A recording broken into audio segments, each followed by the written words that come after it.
Good morning. Good morning. It's hump day, otherwise known as Wednesday. And I brought in somebody for you guys to get over so many humps. But before we get into meeting Jacqueline Baker, I want you to know something. When you look up force of nature, that's what you're going to find. This woman is fire. She is also the author of The Unexpected Leader, her latest book, which we are going to talk a little bit about, and I'll provide the link as well. The host of Just Start From Ideas to Action, keynote speaker, and I will also include her LinkedIn link. But here's the real question. Why do companies like Nike, Ernst & Young, Deloitte, the Department of Defense, the Buffalo Bills, and so many others bring Jacqueline in? I mean, that's a real question, right? I want to know why they bring her in. I mean, isn't leadership part of their curriculum? Aren't they vetting talent for that very thing? Oh my goodness. They bring her in for so many reasons. But to start with, Jacqueline, welcome and thank you. I am so excited. I mean, I'm so excited to have met you, period. And I've been so excited with all of the great wisdom that you have shared. So thank you, thank you, thank you so much. Because today we are talking about everyday leadership and what that means for your legacy. So sounds so ominous. Ooh, my legacy. Oh, oh, well, thank you so much for having me, Laura. And thank you for being who you are and casting your good magic and good energy all out into the world and inviting me to be on your platform and a part of today's conversation. I'm looking forward to it. Terrific. So what we're going to start with, right? Because we're going to get into some meat, but what I also want to say is, like, do you ever get tired of all of the, I'm just going to say it like it is, the rhetoric around, ooh, be a leader, all these people who claim to understand leadership. So, I mean, since it is a big term, let's talk about how you define it. Absolutely. And if you ask, do I get tired of it? I don't know if I necessarily get tired of it. I think I get excited about debunking and providing tips, tools, and even storytelling to allow people to see how they see themselves in it, right? I mean, the reality about leadership is the word leader, it's a really old word, right? Like centuries old. And originally, the word was defined as to go before as a guide, right? And as you can imagine, really based on the history of the world, even the history of the country that we live in, there was a time when there was one people, two people, a few people that were guiding everyone, and everyone followed this blueprint, and everyone did things like everyone else and didn't have a lot of autonomy with how they did things. Well, guess what's happened? We have evolved as a world. We have evolved with technology. Absolutely. Intellectually, we have evolved. The resources that exist now didn't exist hundreds of thousands of years ago. And so when things evolve, we must or we should evolve with it. And so now the wonderful opportunity that we have in defining leadership is this, like it is the opportunity, right? It's an opportunity, one that you decide to take or not, to really guide yourself or other people and organizations, right, towards common goals, milestones, and both known and unknown outcomes. And that known and unknown outcomes is really important because when you decide to give yourself permission to be a leader, which is purely a permission, right? Every day we have the opportunity to say, I'm going to be a leader or I'm not going to be. There are outcomes that are going to come that we actually may not know anything about. And I think about this when you started the conversation out, Lauren, asking why Nike and why Deloitte and why Department of Defense. In full transparency, Scarlett, which is our leadership consultancy, started out a little bit different. We started out as an etiquette company. We started out teaching etiquette to teen girls in Detroit, Michigan, which is originally where I'm from. Love the work, still do the work. Teaching etiquette to teen girls is still something that's incredibly important. But what started to happen, unbeknownst to me, unbeknownst to the team, is that organizations started to call. And they started to call because they were like, oh, this etiquette training sounds interesting. We want to empower our people. We want people to know the accepted codes of behavior for particular situations, which is what etiquette is. And they started to call and call again and call again. And over time, what I discovered is it wasn't necessarily etiquette training that they were asking me for. They were asking for leadership training, and etiquette is one of those things. And, I'm excited that they continue to call us back time and time again because of the approach that we take. I know that when you think leader, many people think corner office, suit, stiff, stuffy, because, all the words that come along with that, in addition to all the words and feelings that come along with the word etiquette. I know I'm not naive enough to believe that people, let's just call it what it is. But I am excited about the opportunities that exist now and the tools that exist. The tools that we create over at Scarlett that provide people with actionable tips, tools, and resources to really elevate to their next level of leadership and to start to see themselves as a leader. And so that's how we define it. That's how it came to be. That's why it's important. And it's really a space that I'm really excited to continue to be in. For sure, 100%.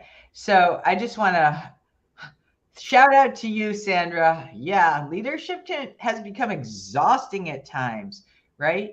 We get into this rut with some buzzwords. Oh, it's out of the box thinking, it's breakthrough, it's innovative, it's awesome. Some of these things get so overused. And she says, we promote that there are leaders at all levels within the organization. Awesome. That is awesome. Is this considered distributed leadership? So we're going to get into that. I want to put a pin in that for sure. Thank you, Sandra, for that. And great question. What I also want to talk about just before we answer some of these questions, why is this term that, has some archaic baggage to it, let's face it, why is this so important now, right? Because we could argue or not, we probably wouldn't argue. We could debate that it's never not going to be important, right? It's one of those things like trust. It's never going out of style, people. But why is it important? And when I say now, I'm not talking about now this week. I'm talking about now today, in the next 24 hours that we each and every one of us have. I would argue that leadership and seeing yourself as a leader and embracing the importance of leading at all levels, and Sandra, I appreciate your question. I'm excited. I'm itching to get to it, is important all the time. But I'll say within the next 24 hours, right? Because I believe in answering the question, Lauren.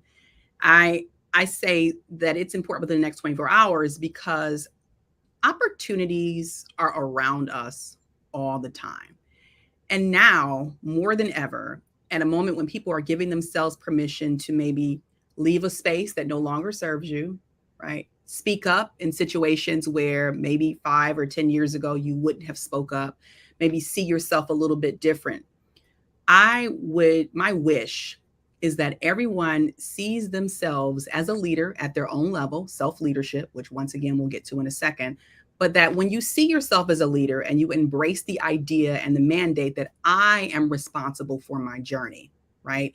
It's easier for you to look around and see, you know what? Yep, I've been doing this. I'm not happy doing this. This isn't pleasing me. Let me give myself permission to move on today. Let me start the journey of moving on today. Like, I'm not saying like go in and literally like quit today. I'm not advocating that. I get that. But literally today may be the day that you decide, you know what?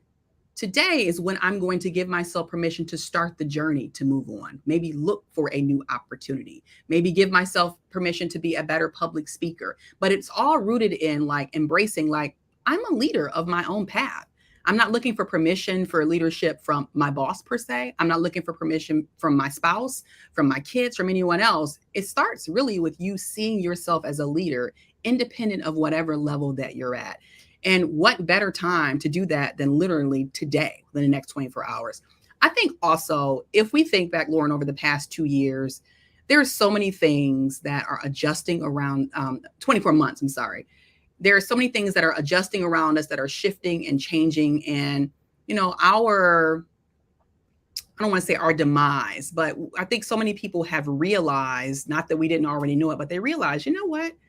We're not going to be here forever. Like literally anything could happen at any time. And I want to know, right? I want to know that I have given myself permission to be a leader. I have given myself permission to craft out the legacy that I once said about myself.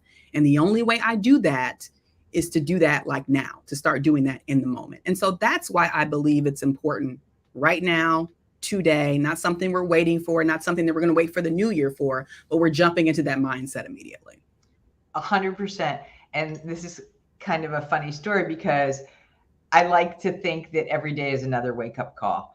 And before we got on this live, I was telling you that my alarm setting and the song that goes off when I wake up is, come on, sing it, Jacqueline. Come on, bust it out, girl.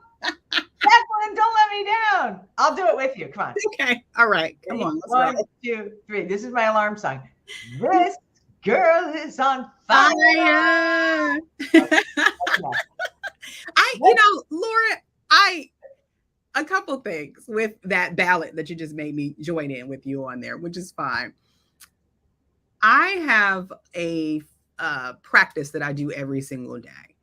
And it is a question that I answer. And it is something that I encourage other people to do every day, because I know we have spouses. I know we have bosses. We have kids. We have, we're maybe caregiving for parents. And a lot of people get up and they immediately get into everyone else. They get into what do you need and what do you need and how can I do this and what emails can I answer, et cetera, et cetera. And every day, one of my practices, my main practice, that if I can't get to anything else, I answer a question. And that question is, Jacqueline, what are you grateful for? And the answer is the same every single day. The answer is, it's been the same every single day thus far, right? I hope we can continue this trend. The answer is that I am grateful that I woke up. Right? Why? Because in that moment, this is my chance to do it again, whatever it is, no matter the losses from yesterday. If I had a bad meeting, I lost a contract, I didn't lead in the best possible way that I could yesterday. Here I am again with the opportunity to do it again. And so I completely embrace the idea of it's another chance, like another 24 hours, right? Another 24 hours. So every day is another wake-up call. And I see Karen. Hi, Karen. Another wake-up call. You're like your number one fan. Hi, Karen. So let's get back to Sandra's question. So thanks for your patience. We promote that that there are leaders at every level within the organization. Is this considered distributed? Oops. I see you. Yeah. Is it considered distributed leadership? To be honest with you, I don't know if I've heard of it in that term before or in that way before, but you know what? Sure, right? Because it essentially is the exact same way that I think about leading at all levels. And I do truly believe that you have the opportunity to lead at all levels. And let's just take organizations off the table for a moment, because this is the best way to look at it. The way that we look at leadership at Scarlet, and one of the key pillars of how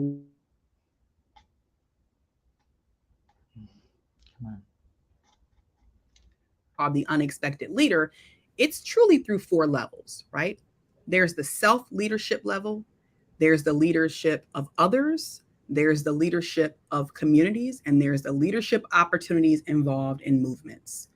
And the reason why we like to define it and describe it in that way is to make people really aware of the fact that you're not a leader just when you're inside the walls of any organization. You don't instantly just shed yourself of leadership when you hop out the front door of wherever job that you work at, or if you're working from home or you're working from yourself, whatever the case may be. You're a leader inside and outside of your workplace, right? So you have the opportunity to lead independently, lead yourself. But imagine if you are the head of the PTA, you're the head of your HOA, you are still leading other people, right? And you're also leading communities in that capacity as well. And so, yep, I will buy it being called distributed leadership. And I appreciate it being called distributed leadership within organizations, because I think it's something that people can wrap their minds around and see themselves within, like, oh, this leadership isn't coalescing just at the top. It is distributed throughout the organization. And trust me, when you are trying to make changes at an organization, when you're trying to be someone who wants other people on your team or in the workplace to solve issues, you want them to see themselves as leaders. You want them to be solutions oriented. You want them to be innovative. But if they're just waiting on someone to give them directions for the next thing and the next thing, they're probably not going out and being solution makers around things. And so I like the term distributed leadership. I think it works very well inside organizations. And I'm really hoping to see more and more organizations really, really empower and support leadership at all levels. So I appreciate the question. Oh, good. I'm glad you have a new term that you can also integrate. It's probably not new at all, but I Right. just haven't heard of it in that way. Right. But thank you, Sandra. It will be utilized. So I want to address this question that also has become a little bit of a catchphrase. I hear it a lot. I want to get to the next level. Mm-hmm. This kind of imaginary or placeholder for so many things, because it can mean title. It could mean having a direct report. It can mean more compensation. It could mean having more influence. It could mean carrying a P&L that you've never done before. So in your opinion, what would you say is the first thing that somebody should ask themselves with respect to what that means for them? What could be missing, and what do they need to understand? First, let me address the very real elephant in the room for both male or men and women leaders, like independent of who you are and where you sit. I think this is the reality all the way around. And it is that I recognize, I empathize, I understand that a lot of times when we are seeking another title, especially if you're like, oh, I've been stuck somewhere, I'm ready to move on. At many organizations, how things are structured is that title often comes with additional compensation, additional opportunities, additional just exposure to different things. And so I get that. And I understand why people go after titles, because you're like, okay, I'm ready to move on. I'm ready for another challenge. I'm ready to be paid in a different capacity, in a different way. And so I understand that. Where I would challenge that thinking of solely only considering that title is going to the root of how you want to be seen when you are no longer in that corporate capacity, in that corporate role, in that job. And more importantly, are you being honest with yourself about what it is that you really want to do? Because sometimes, and I think for anyone who's listening today, you will go from A to B, right? You will go up a level, and then you realize when you get there, I've fought hard for this title. I want this title. I want these things. I want these other direct reports. I want these more responsibilities. And you realize that what you had was much more exciting and much more fulfilling than what you've clamored to get to. And I think a lot of times why that happens is, number one, maybe we want the money and the prestige and the power and the influence that comes along with it. I get it. But we also weren't honest with ourselves about our overall leadership legacy and if our decisions are matching up with that. And when I say leadership legacy, I really just want you to think about one question. Have you thought about the impact that you want to leave, the impact that you want to make, and the things that you once said about yourself once you're no longer in that role, or maybe even at that organization overall? Because sometimes we just go chasing the thing, chasing the shiny object, chasing the maybe, a couple $100 more once all the other things get taken out of our compensation. We're just like, wait a minute, that was only an extra $50. And I clamored so hard to get this title. Is that really what you want? Or is it just like, oh, I think I'm supposed to be rising up to this new title just because that's what another person done or another person did? Are you being honest about your overall leadership legacy? And so that's the initial question that I would ask someone to consider. And I know that it requires you to think outside of what society often says that we should be going after. We should be rising. We should be climbing. We should be trying to go from maybe a director to a senior director, or a senior director to a vice president or SVP or whatever it is. But are you really being honest about, is this really what I want to do? Or am I doing this because my ego said that now it's time for me to have senior in front of my name? And so those are the things that I would originally, or that I would ultimately think about.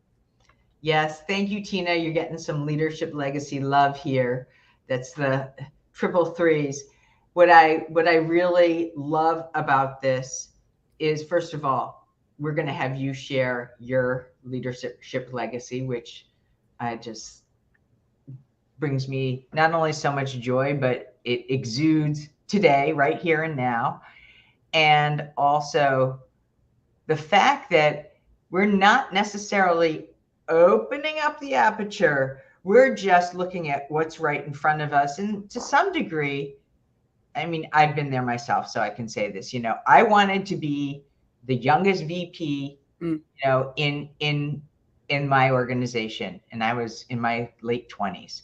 And part of that, of course, was the ego and the status. I wanted that. I wanted to own that for myself. I wasn't necessarily, but let's face it, it had a lot of trickle down effects.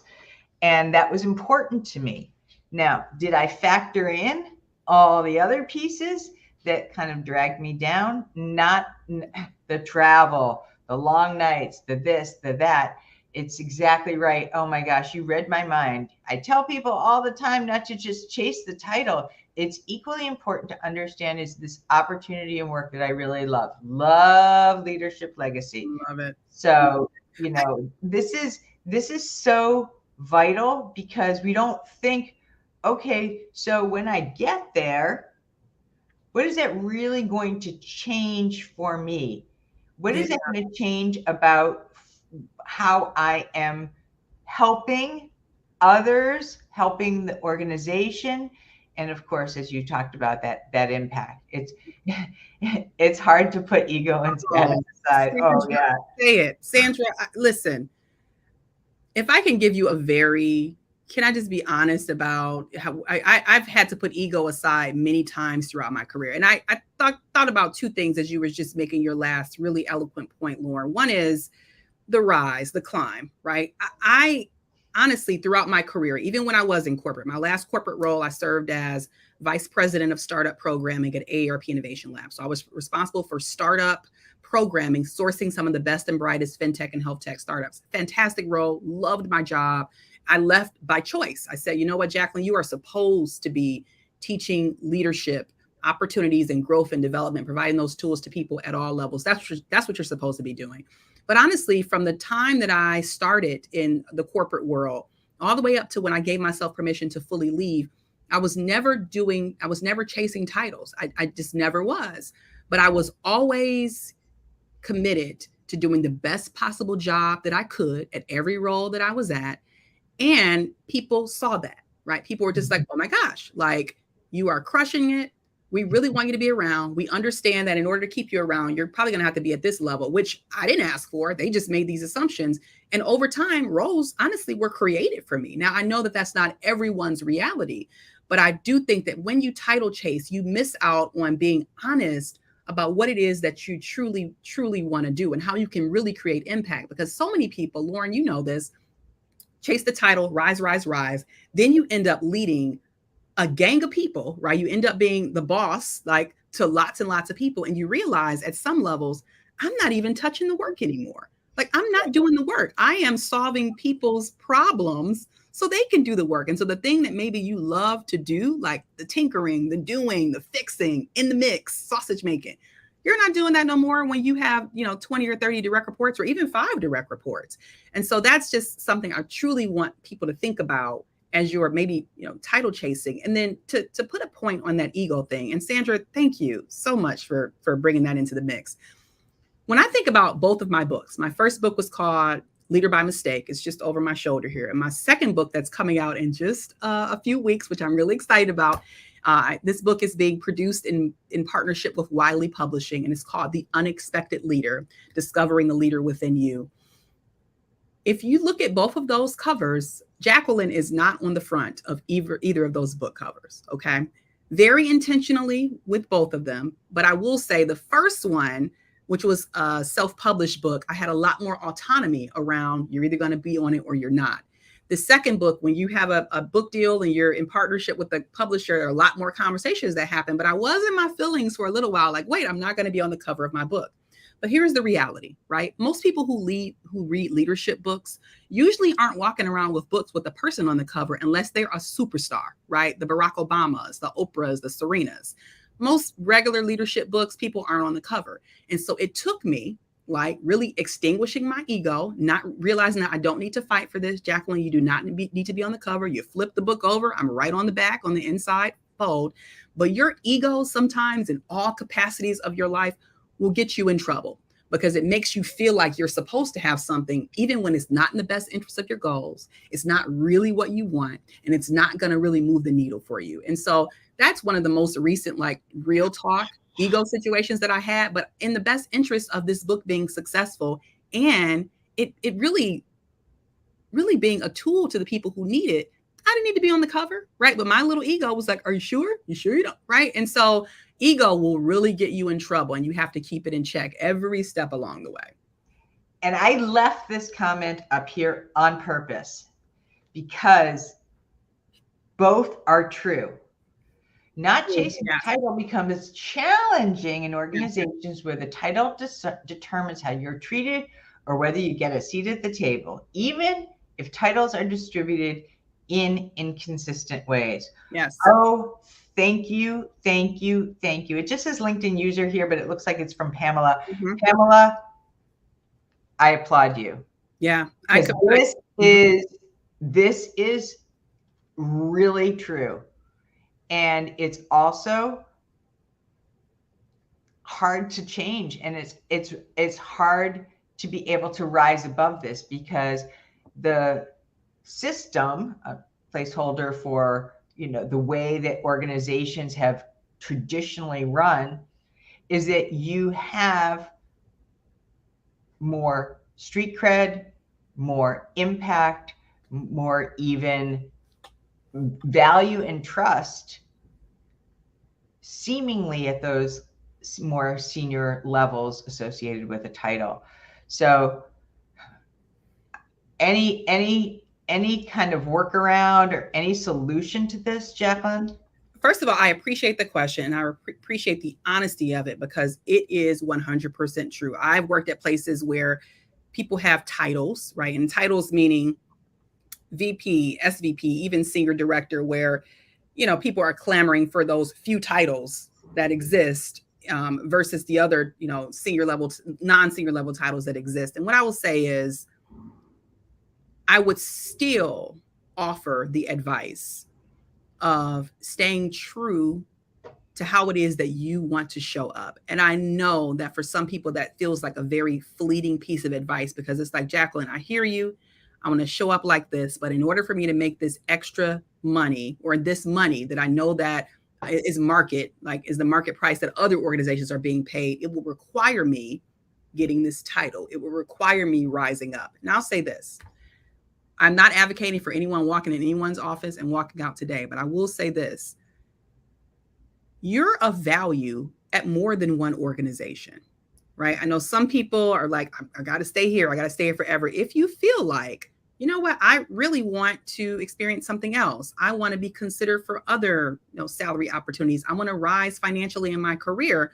If you're not getting whatever it is that you want at a particular place, have you given yourself permission to take a look around, right? And I know when we love a company, when we love a mission, we feel like we should or want to be there forever.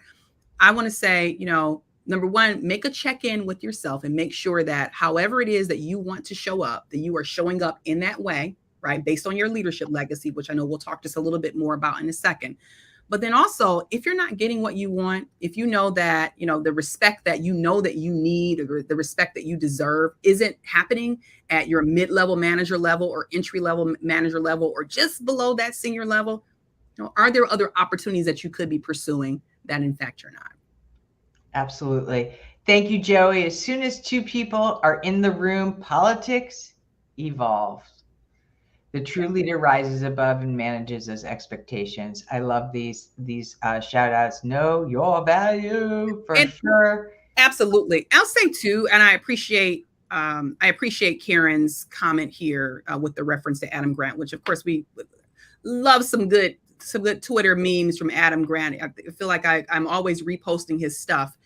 when I see the words confident humility, I often think about how in most of the rooms that I am in, even now, or most of the rooms that I especially was in when I was formally in corporate, how I was never the one clamoring to be the loudest person in the room and never the one clamoring to say, to piggyback on what they just said, which essentially means that you're just going to restate something and just prolong the meeting longer and longer and longer, to say stuff when it needs to be said, which to me really feels a lot like confident humility, right? It is literally talking when you need to talk, making an impact and words coming out of your mouth when you actually have something intentional to say. And the reason why I bring that up in terms of how I lived and navigated, my corporate life is opportunities didn't pass me by. It wasn't like, oh no, Jacqueline's not piggybacking and adding on, so maybe, the opportunities aren't for her. It is being intentional with the words that you're saying, not just talking or people really being upset that I'm in the meeting because they know that I'm going to prolong it with extra words,